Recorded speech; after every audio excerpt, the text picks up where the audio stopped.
us, we're trying to go somewhere and we don't even stop to think about, where am I now?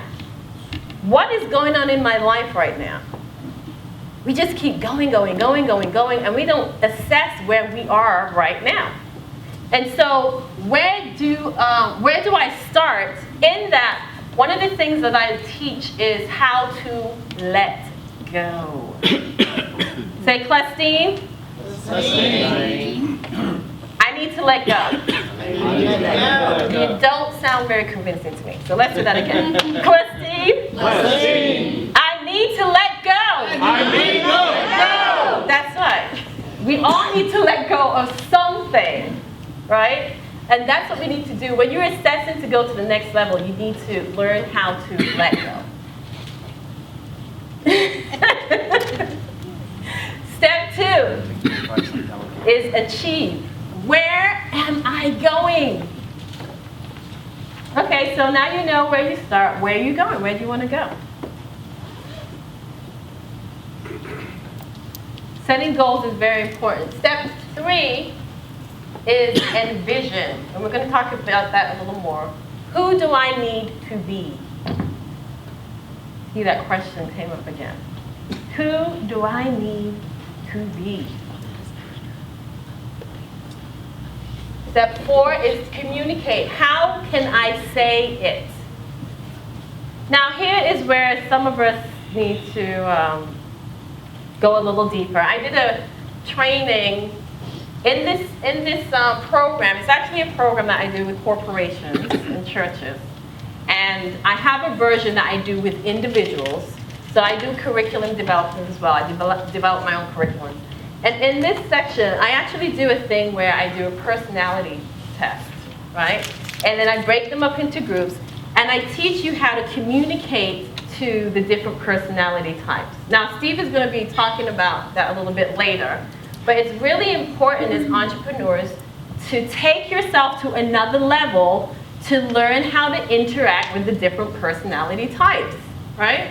And so in communication, not only do we talk about how do I communicate to you, Tom, and to you, Tim, and to you, Jackie, because our personalities are different, but how do you communicate to yourself? How do you communicate to yourself? Do you know some of us talk to ourselves really badly? I can tell you how many times I hear people saying, oh my gosh, I am so stupid. You will never hear me say that. I'm not stupid. I might make a mistake now and then. But some of us really tear ourselves down. And then we wonder why we don't have what it takes to really propel ourselves to the next level, because we've already torn ourselves down.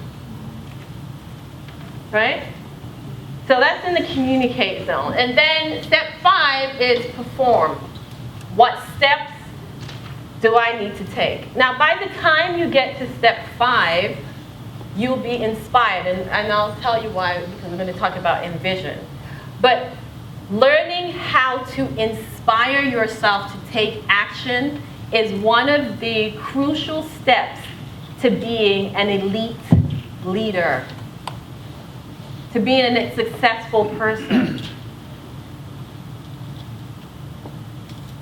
So it's not just enough to take action. You want to take inspired action, because inspired action will fuel you to move forward. So let's look at envision. Let's look at step 3. You keep going. And that's what we'll be talking about, our belief system. So envision is about identifying your self-limiting belief, creating an empowered belief, reprogramming your thinking, valuing your imagination, identifying your achievement emotions, and seeing where you want to be. So essentially, we're learning how to identify what it has me stuck. What is my self-limiting belief? Because we're very good at blaming other people for why we're not successful in certain areas of our life. Well, it's my husband's fault. Well, it's the government's fault. All right? Large part. But let me tell you, elite people, they don't let anything hold them back. And they know how to inspire themselves to move forward. And if you want to be one of the most successful elite people, you're going to have to learn how to inspire yourself regardless of what's going on. Right? Yeah. So how many people here want to be inspired leaders? Self-inspired leaders. Divinely inspired leaders, right? All right, so let's move on. So self-limiting belief. I don't have time to go into it, but in this part of the program, what I do is I actually teach you how to identify what your self-limiting belief is in certain areas, right? So you'll be able to identify what is my self-limiting belief. But I will tell you, if you ask yourself 2 simple questions, you can begin to identify what your self-limiting belief is.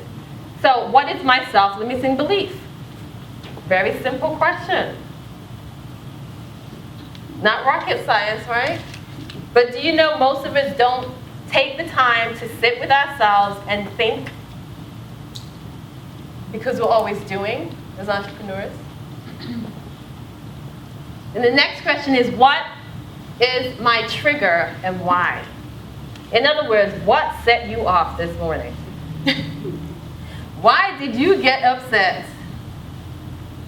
Just because the lady in the red car kind of sort of cut you off, right? What is your trigger? Is it really the lady in the red car that cut you off, or is it the argument that you had a week ago with your spouse? What is your trigger? Those are questions that will help you to figure out what your self-limiting belief is.